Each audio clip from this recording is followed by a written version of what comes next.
चलो हम लोग बहुत इंपॉर्टेंट चैप्टर शुरू कर रहा है, क्लास 9 का ही है तुम लोग का, एटम्स एंड मॉलिक्यूल। देखो एटम एंड मॉलिक्यूल्स ये चैप्टर ना बहुत ज़रूरी है, क्लास 10 के लिए भी तुम लोग का बहुत ज़रूरी है, ठीक है। क्योंकि क्लास 10 में जो तुम लोग का मेन केमिस्ट्री का जो फाउंडेशन है ना, वो यही चैप्टर है। तो अभी मैं वही देखो जितना भी एलिमेंट्स है, ठीक है, सबसे पहले हम लोग एलिमेंट्स से डिस्कस करता है, ठीक है। एलिमेंट्स क्या होता है?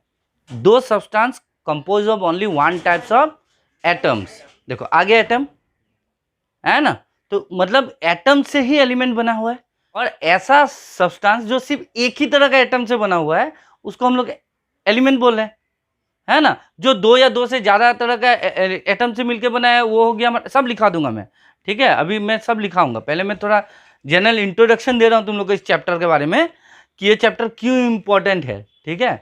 तो जैसे देखो अभी मैं क्या बोला, फिर जो एलिमेंट्स है, ठीक है, वो क्या है, एटम से बना हुआ है। जो कंपाउंड है वो दो या दो से ज़्यादा एलिमेंट से बना हुआ, एटम से मिलकर बना हुआ है, ठीक है। जैसे हम लोग को देखो वाटर, वाटर एक कंपाउंड हो गया, तो उसका फॉर्मूला क्या है, H2O। सबको पता है H2O। तो H2O देखो उसमें हाइड्रोजन भी और ऑक्सीजन भी है, मतलब उसमें हाइड्रोजन का भी एटम है और, ठीक है। तो जो कंपाउंड दो तरह के से मिलके बने, ठीक है, वो एक, इसलिए हम लोग क्या बोलते हैं, जो वाटर मॉलिक्यूल बोलते हैं अब उसको, ठीक है। वाटर मॉलिक्यूल क्यों बोले? क्योंकि वो एटम्स मिल गया ना। इसका मतलब हमको क्या समझ में आ रहा है कि एटम्स जब मिलता है तो क्या बनता है, मॉलिक्यूल, ठीक है। मींस एटम सबसे छोटा है। तो अगर कोई भी पूछे तुम लोग को एटम क्या है, तो तुम लोग क्या बोलोगे? Atom is the smallest particle of matter which can take part in a chemical reaction. Chemistry में हम लोग इस तरह से डिफाइन करते हैं एटम को। हम लोग जब पढ़ते थे हम लोग को कुछ पता नहीं था इस सब के बारे में, तो फर्स्ट टाइम यहाँ मिलेगा तुम लोगों को किताब में, तुम लोग का चैप्टर में है एनसीईआरटी टेक्स्ट बुक में, ठीक है, कि जब हम लोग कोई भी सब्सटेंस को ऐसे तोड़ते जाएंगे तो one stage will come when it is not divisible, तब उसके बाद वो और नहीं टूटेगा। एटम को भी हम लोग तोड़ सकते हैं, ठीक है, एटम को भी हम लोग तोड़ सकते हैं, ठीक है। तो उसको क्या में तोड़ते हैं हम लोग? इलेक्ट्रॉन, प्रोटॉन और न्यूट्रॉन में, है ना। तो लेकिन अभी हम क्या बोला था थोड़ा देर पहले, atom is the smallest particle बोल दिया था ना हम। तो अगर वो भी टूट रहा है तो वो स्मॉलेस्ट कैसे हुआ? वो तो स्मॉलेस्ट नहीं हुआ फिर, ठीक है। लेकिन उसका डेफिनेशन इसलिए थोड़ा सा बाद में चेंज हो गया, ठीक है। It is the smallest particle of matter which can take part in a chemical reaction. Chemical reaction में पार्टिसिपेट करने वाला वो मैटर का सबसे छोटा रूप है। बात समझ में आया? लेकिन उससे भी छोटा है, इलेक्ट्रॉन, प्रोटॉन, न्यूट्रॉन उससे भी छोटे होते हैं, ठीक है। और आजकल तो प्रोटॉन पे भी रिसर्च चल रहा है, प्रोटॉन को और तोड़ने के लिए। चैप्टर में हम लोग इसके बाद क्या करेंगे, सबसे पहले एटम, मॉलिक्यूल, इसके बाद हम लोग पढ़ेंगे एलिमेंट्स, ठीक है। एलिमेंट्स का कैसे, वो कैसे कंपाउंड बनाता है, किस तरह से कोई कंपाउंड बनता है, कैसे वैलेंसी एक्सचेंज होता है, तो वो सब समझेंगे हम लोग। जैसे अगर तुम्हारा टीचर अगर क्लास में बोलता है कि सोडियम क्लोराइड, फिर बोल देता है मैग्नीशियम क्लोराइड, ठीक है, तो सोडियम क्लोराइड का क्या है फॉर्मूला? NaCl। सोडियम क्लोराइड क्या होता है? NaCl। लेकिन मैग्नीशियम क्लोराइड बोलता है तो क्या है फॉर्मूला उसका? MgCl2।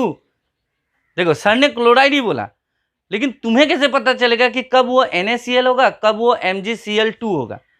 दोनों में तो मैंने क्लोराइड ही बोला, sodium chloride, magnesium chloride, same नाम बोला, ठीक है। तो सोडियम क्लोराइड को जैसे तुम लोग ने लिख दिया NaCl, ठीक है, मैग्नीशियम क्लोराइड को भी तुम लोग क्या लिख दोगे? MgCl। सिंपल, यही सोच रहे हो ना। लेकिन ऐसा नहीं है, ये तो सही है लेकिन ये गलत है हमारा। अब यहाँ पे खेल आ जाता है वैलेंसी का। यहाँ पे वैलेंसी सेटिस्फाई नहीं हुआ, तो वैलेंसी कैसे सेटिस्फाई होगा, कंपाउंड का फॉर्मूला कैसे बनेगा, इस सब के बारे में हम लोग इस चैप्टर में सीखेंगे। एल्युमिनियम क्लोराइड बोलेगा तो कोई AlCl लिख दिया, ठीक है, ये भी गलत है। अब यहाँ पे काम आ जाता है क्या? वैलेंसी। सोडियम का वैलेंसी होता है 1, मैग्नीशियम का वैलेंसी होता है 2, एल्युमिनियम का वैलेंसी होता है 3, और उस हिसाब से वैलेंसी हमेशा एक्सचेंज होता है, ठीक है। यहाँ पे आएगा 2, यहाँ आएगा 3, अब ये सही हो गया। तो ये सब कंपाउंड कैसे बनता है ये भी हम लोग इस चैप्टर में सीखेंगे। तो ये चैप्टर में मैंने लगभग बता दिया कि क्या क्या है। अब हम लोग इस चैप्टर को डिटेल में पढ़ेंगे, ठीक है, क्लियर है? तो ठीक है, देखो मैटर को हम लोग जानते हैं, मैटर क्या है? Anything that occupy space and have volume, ये डेफिनेशन हम लोग का है, ठीक है। लेकिन बहुत सारा ऐसे भी मैटर हैं, ठीक है, जैसे एयर, एयर मैटर है या नहीं है ना, दिखता है नहीं दिखता है, बट एयर है ना, उसका मास भी है और उसका वो पार्टिकल से, एटम से भी बना हुआ है, ठीक है। तो 500 बीसी पहले आइडिया ऑफ डिविजिबिलिटी आया। आइडिया ऑफ डिविजिबिलिटी क्या है, मतलब कोई भी चीज को अगर हम लोग डिवाइड करते जाएं, डिविजिबिलिटी मीन्स क्या, डिवाइड करना। अगर कोई भी चीज को हम लोग डिवाइड करते जाएं, कॉन्टिन्यूसली डिवाइड करते जाएं, तो एक स्टेज ऐसा आएगा कि वो और तो डिवाइड नहीं होगा। कोई भी चीज को तुम डिवाइड करना देख लो, ठीक है, तुम कुछ भी चीज को डिवाइड करते जाओगे, एक स्टेज ऐसा जरूर आएगा जब वो नहीं डिवाइड होगा, ठीक है, वो सबसे छोटा हो जाएगा, सबसे छोटा हो जाएगा, उसके बाद तो वो नहीं टूटेगा। बात समझ रहे हो ना। तो एक स्टेज ऐसा पहुंच जाएगा ना, स्मॉलेस्ट रह जाएगा वो, तो वो जो स्टेज है, ठीक है, उस समय इंडियन फिलोसोफर महर्षि कनद, ठीक है, तो उन्होंने कहा था कि एक ऐसा स्टेज आएगा जब कोई भी पदार्थ, मैटर को हिंदी में क्या बोलते हैं, पदार्थ, पदार्थ को अगर हम लोग कंटिन्यूस डिवाइड करते जाएंगे तो एक ऐसा स्टेज आएगा जब वो और डिवाइड नहीं होगा। तो वो जो स्टेज है ना, उसको उन्होंने बोला था ये परमाणु।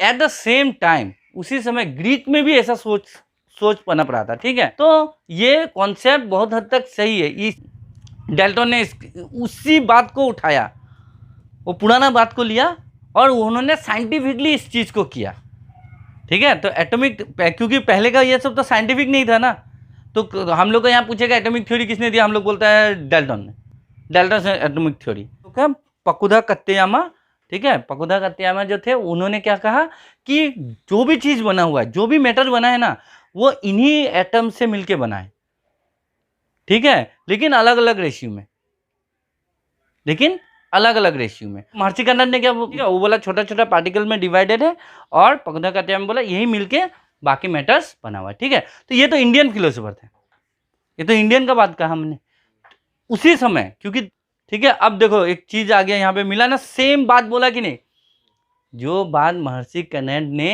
हिंदी में कहा, ठीक है, उसी को वो अपना ग्रीक लैंग्वेज में बोला होगा, यहाँ इंग्लिश में लिखा है, ठीक है।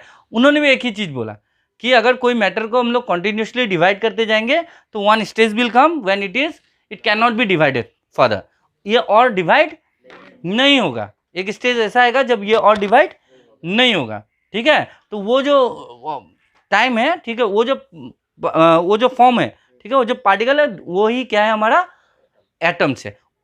ही फर्स्ट टाइम जो वर्ड यूज किया ना, वो डेमोक्रिटस है, ग्रीक फिलोसोफर। कभी कभी पूछेगा तुम लोग को एटम वर्ड कहां से आया, एटम जो है ना वो ग्रीक वर्ड है, तो एटम जो है ग्रीक वर्ड है, और किसने इसको सबसे पहले यूज किया, ठीक है, किसने इसको, सूरज को सबसे पहले किसी ने तो सूरज बोला होगा, ठीक है। तो इसी तरह से वो जो पार्टिकल है, first time Democritus use the term atom, और उसका मतलब होता है इंडिविजुअल, ग्रीक वर्ड है, एटम क्या है, तो Democritus first time use the word atom, atom means individual. तो ये बात समझ में आ गया सबको। अब देखो, by the end of the 18th century scientist recognise the difference between element and compound and naturally become interested in finding out how and why elements combine and what happen when they combine, ठीक है। तो देखो यहाँ पे दिया हुआ है सीधा कि जब बाद में जाके, जब हम लोग ने 18th सेंचुरी पे जब एलिमेंट्स का खोज होने लगा, ठीक है, जब साइंटिस्ट को एलिमेंट्स मिला, ठीक है, कंपाउंड्स मिला, तब वो लोग सोचने लगा कि ये किस तरह से कंबाइन करता है। जैसे वाटर को जब ब्रेक डाउन किया होगा तो हाइड्रोजन ऑक्सीजन मिला, तो श्योर किसी ने बोला होगा हाइड्रोजन ऑक्सीजन किस तरह से मिल रहा है, किस तरह से मिलकर ये कंपाउंड बना, ठीक है। तो ऐसा सोचा होगा ना, कैसे मिला होगा हाइड्रोजन। तब रिसर्च होना शुरू हुआ, तब पता चला कि नहीं, अगर कोई भी एलिमेंट का जो होता है ना, वो सिर्फ एक ही तरह का एटम से बना होता है। कोई भी एलिमेंट जो है वो एक ही तरह का एटम से बना हो, लेकिन कंपाउंड जो है वो दो या दो से ज्यादा एटम से मिलकर बना हुआ है, अलग अलग तरह के एलिमेंट से मिलकर बना हुआ है। एलिमेंट्स किससे बना है, एटम से, means more than 2 and 2 types of atoms. तब उन्होंने फिर सोचा कि ये किस रेशियो में मिल रहा है, ठीक है। एटम तो रिएक्शन में पार्टिसिपेट करके ऐसे बॉन्डिंग कर रहा है। ठीक है, कोई भी चीज जब बनता है ना दोस्ती से बनता है। एटम कैसे जुड़ता है? ठीक है, जब तक किसी के बीच में दोस्ती नहीं होगा वो जुड़ेगा। ठीक है, जो हम लोग बोलते हैं ग्रुप बनाना, दोस्ती करके तुम लोग ग्रुप बनाते हो ना, तो ये लोग भी दोस्ती करके 2 या 2 से हो सकता है 3 जन का ग्रुप हो। ठीक है, यहां भी 3 एटम मिलके भी एक कंपाउंड बना सकता है। जैसे एक सिंपल सा एग्जांपल लेता है ग्लूकोज। ग्लूकोज का क्या फॉर्मूला है?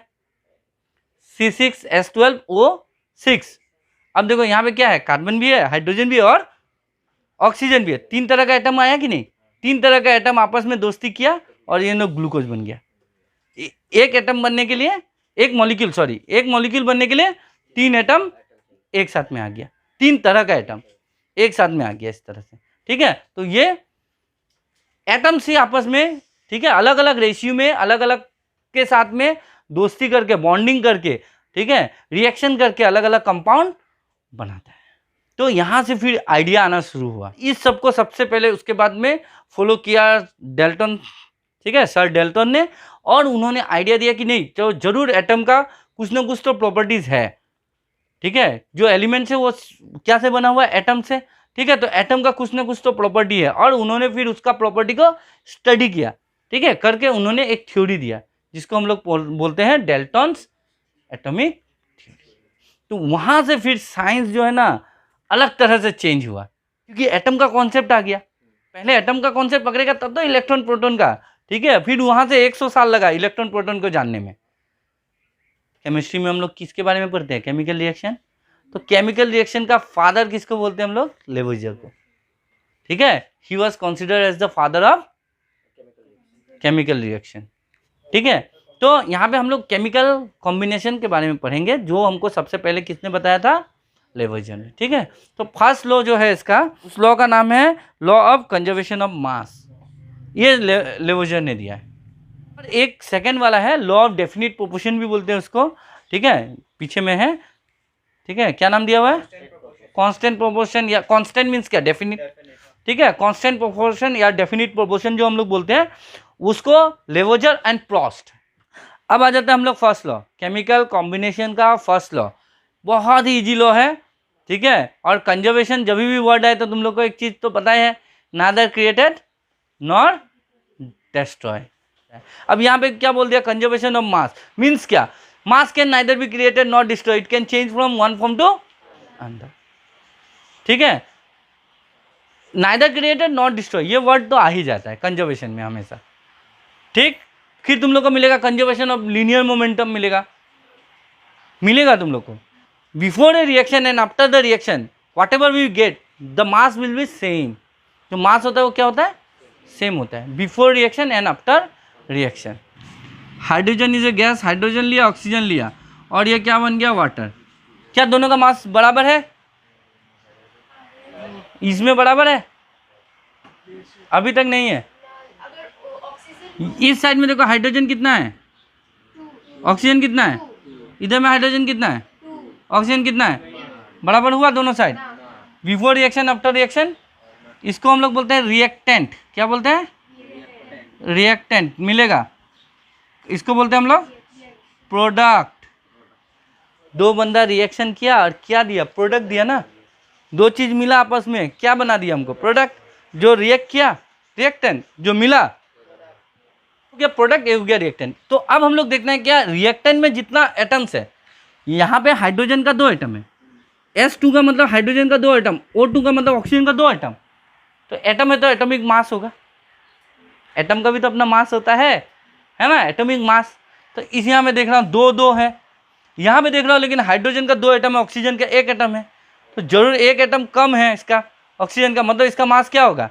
एटॉमिक मास कम होगा, है ना। तो हमारा यहाँ पे ये तो बराबर नहीं हुआ, लेकिन लॉ ऑफ कंजर्वेशन क्या बोलता है? इसका मतलब मास कहीं ना कहीं तो चला गया, यहाँ पे कम गया, मतलब क्या? कहीं ना कहीं चला गया। लेकिन लॉ ऑफ कंजर्वेशन ऑफ मास क्या बोलता है? Mass neither created not destroy. Destroy हो ही नहीं सकता। ठीक है, डिस्ट्रॉय हो ही नहीं सकता। दैट मीन्स हमको इसको बैलेंस करना पड़ेगा।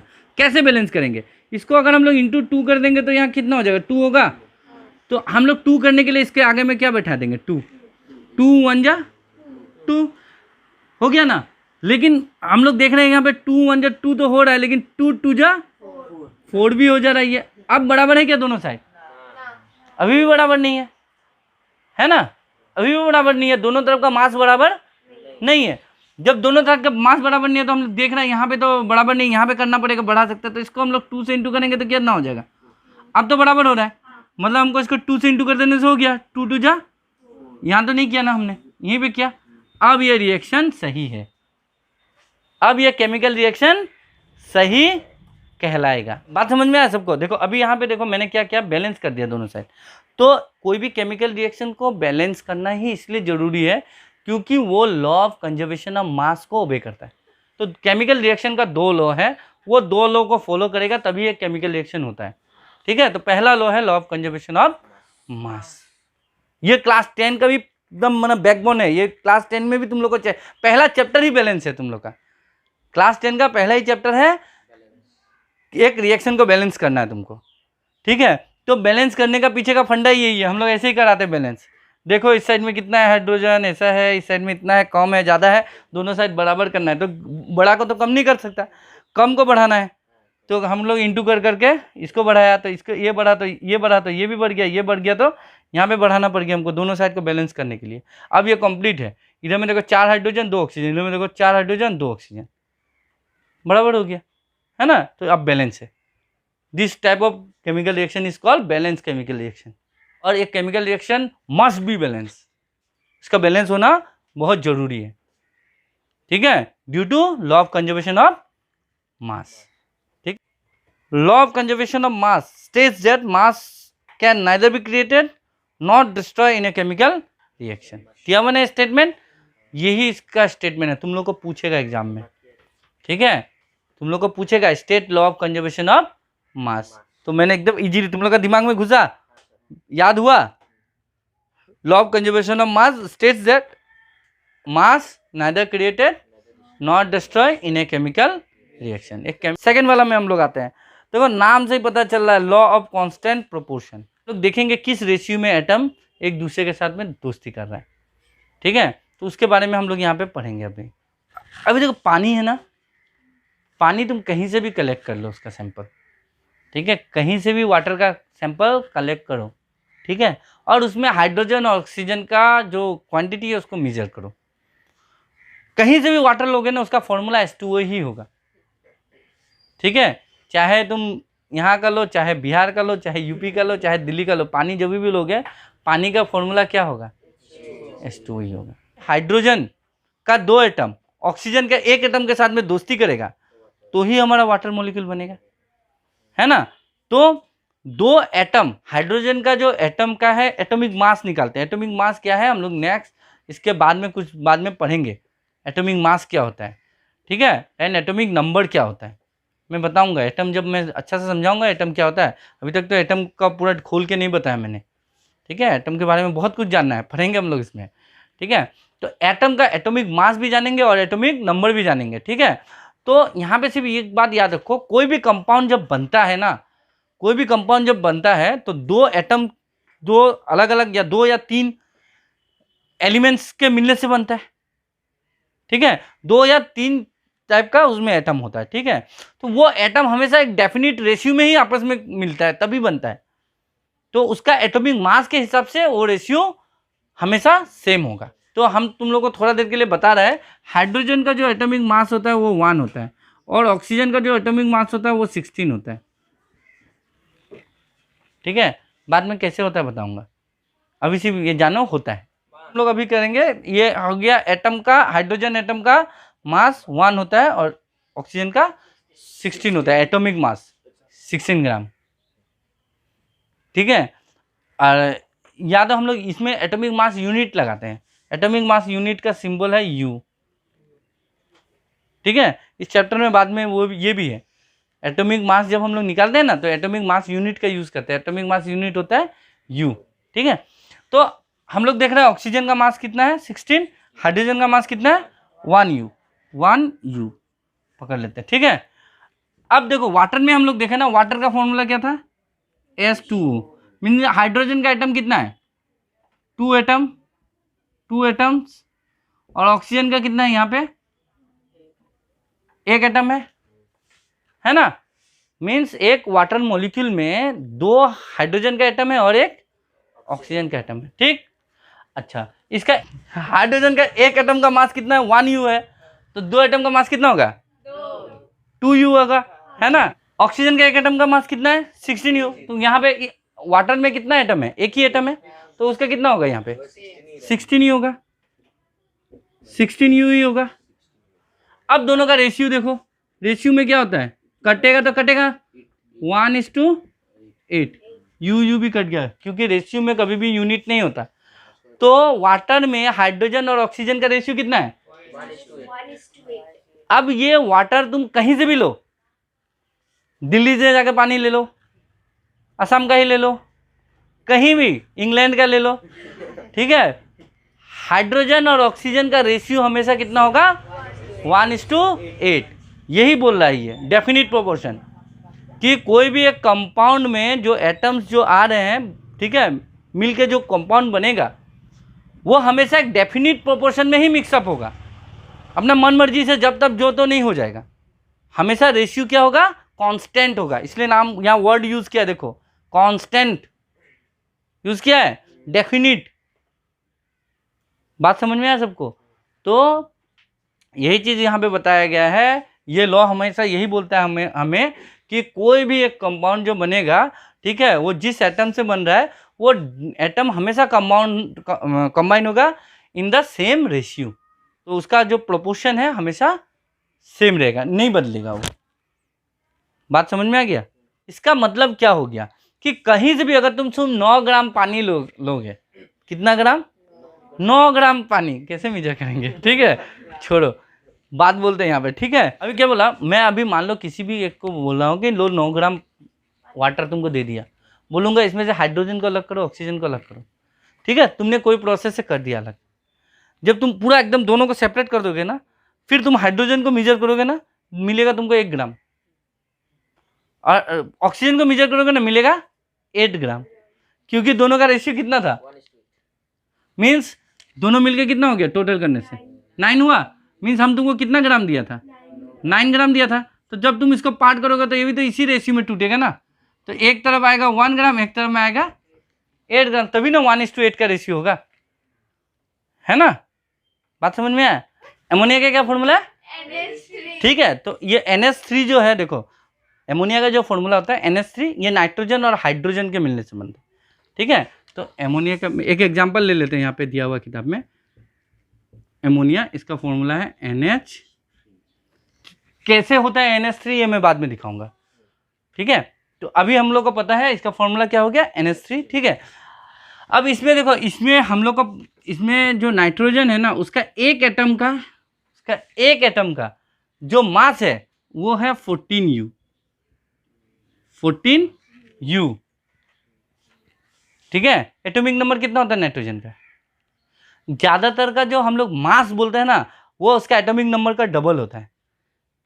ज्यादातर का जो होता है ना मास जो होता है ना, वो एटॉमिक नंबर का डबल होता है। तो नाइट्रोजन का एटॉमिक नंबर कितना है, याद करो, hydrogen, helium, lithium, beryllium, boron, carbon, nitrogen, कितना हुआ 7। 7 का दुगुना करो कितना होगा, मास कितना लिखा मैंने, ठीक है। लेकिन ज्यादातर का जो होता है ना एटॉमिक मास जो होता है ना, एटॉमिक नंबर का डबल होता है, ठीक है। छोटा छोटा एलिमेंट्स में जब एलिमेंट 20 के ऊपर चला जाता है ना, तब एटॉमिक नंबर और एटॉमिक मास का बीच में थोड़ा गैपिंग बढ़ते चला जाता है, ठीक है। बात समझ में आए। और किसी किसी का समान भी है, जैसे हाइड्रोजन का एटॉमिक नंबर भी 1 है, एटॉमिक मास भी 1 है, उसका एटॉमिक नंबर 1 है, एटॉमिक मास कितना होना चाहिए था, 2, डबल होना चाहिए था, नहीं 1 है, ठीक है। कारण है, हम बताएगा बाद में, ठीक है। नेक्स्ट क्लास में मैं वही डिस्कस करेंगे हम लोग, एटम का कहानी, वो एटम सिखाऊंगा ना, एटम के बारे में जब एटम का भीतर का कहानी बताऊंगा ना, तब ये सब तुम लोग को समझ में आएगा, ठीक है। अभी तो मैं ऊपर ऊपर बता रहा हूँ क्योंकि शुरुआत में थोड़ा शुरुआत कर दिया ना यहाँ पे, इसलिए कर रहा हूँ, ठीक है। लेकिन वो जब मैं नेक्स्ट क्लास में ना उसी में जाऊँगा। नाइट्रोजन का एटॉमिक मास कितना हो गया, हाइड्रोजन का एटॉमिक मास कितना है, 1U अभी बोला था, है ना।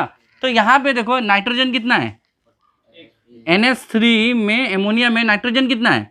एक ही है, एक एटम है इसका, और इसका हाइड्रोजन का कितना एटम है? 3 एटम्स ऑफ हाइड्रोजन है ना? ये नाइट्रोजन का और ये हाइड्रोजन का है ना? तो इसका एक एटम है तो इसका एटॉमिक मास कितना होगा? 14U ही होगा। और उसका 3 एटम है तो कितना हो जाएगा? एक था तो एक एटम का कितना है? 1U, तो 3 एटम का कितना होगा? ये कैंसिल होगा? नहीं होगा, मतलब 14:3। इसका रेशियो हमेशा कितना होगा? एमोनिया तुम कहीं से भी ले लो एमोनिया, ठीक है, उसमें नाइट्रोजन और हाइड्रोजन का रेशियो हमेशा 14:3 रहेगा, कांस्टेंट है ये वैल्यू, ठीक है। तो ये लॉ यही बोलता है कि कोई भी अगर कंपाउंड जो एलिमेंट से बना हुआ है, ठीक है, और वो हमेशा जब भी वो कंपाउंड बनेगा तो उस दोनों एलिमेंट का जो रेशियो है वो हमेशा सेम होगा, ठीक है, कांस्टेंट रहेगा, चेंज नहीं हो रहा है। लेकिन अलग अलग कंपाउंड का अलग अलग होगा, ठीक है। अब एक एग्जांपल इसका भी दिखा देता हूँ। अब दो लेता हूँ सेम कंपाउंड का, ठीक है, दो सेम एटम से बना हुआ कंपाउंड। कार्बन मोनोऑक्साइड सुना है तुम लोग? कार्बन डाइऑक्साइड सुना है? कार्बन मोनोऑक्साइड क्या होता है? CO। कार्बन डाइऑक्साइड होता है CO2, हुआ ना, बन गया। अब देखो कार्बन का जो एटॉमिक नंबर है, एटॉमिक मास है, नंबर है 6, मास है डबल, ठीक है। उसके बाद ऑक्सीजन का नंबर है 8, ठीक। अब देखो कार्बन मोनोऑक्साइड में एक एटम है, मीन्स इधर 12 होगा, इधर 16U होगा। रेशियो कैंसिल होने से कितना होगा? 4 से कैंसिल हो गया, 3 जा 3:4, मीन्स इसमें कार्बन और ऑक्सीजन का रेशियो कितना है? ठीक है। देखो अलग कंपाउंड है, कार्बन मोनोऑक्साइड और कार्बन डाइऑक्साइड अलग कंपाउंड है, इसीलिए यहाँ पे अब रेशियो देखो कितना होगा? 12, और इधर में कितना होगा? 16 2 जा 32। तो इधर में काटेंगे हम लोग, फिर वही 4 से कटेगा, 4 3 जा 4 8 जा, मीन्स यहाँ रेशियो कितना हो गया? देख रहे हो? मीन्स अगर सेम कोई एक कंपाउंड है, ठीक है, वो एक ही तरह के एटम से बना है, लेकिन इसमें रेशियो देखो अलग अलग है, दोनों का रेशियो क्या है? अलग अलग हमेशा, ठीक है। लेकिन सेम कार्बन डाइऑक्साइड चाहे कहीं का भी हो, उसका हमेशा रेशियो 3:8 ही होगा, कार्बन और ऑक्सीजन का रेशियो, ठीक है। लेकिन सेम ही चीज से बना हुआ है, ये भी तो कार्बन ऑक्सीजन से, ये भी कार्बन ऑक्सीजन से बना, लेकिन ये अलग कंपाउंड है ना, तो इसका रेशियो अलग अलग होगा, ठीक है। सेम कंपाउंड चाहे कहीं से भी लिया हो, उसका रेशियो सेम होता है। सेम कंपाउंड अगर अलग अलग जगह से भी लिया रहेगा तो उसका रेशियो सेम होगा, लेकिन अलग अलग कंपाउंड है तो उसका रेशियो अलग अलग होता है, ठीक है। तो यही लॉ हमको यही बोलता है, ठीक है।